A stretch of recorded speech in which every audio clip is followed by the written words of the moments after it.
Alright, so we're going to do a quick comparison between using our torque wrench adapter and a typical ER32 collet wrench.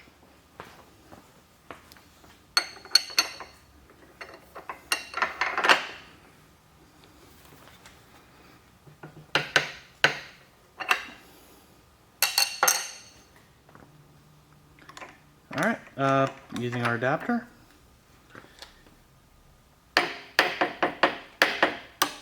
There we go. So we could have tightened it that much more. Now how do we know that this is actually working right? Well, we have this set up over here, and our target is pretty much just under 100 foot-pounds. See, we were at 95.5 foot-pounds on this.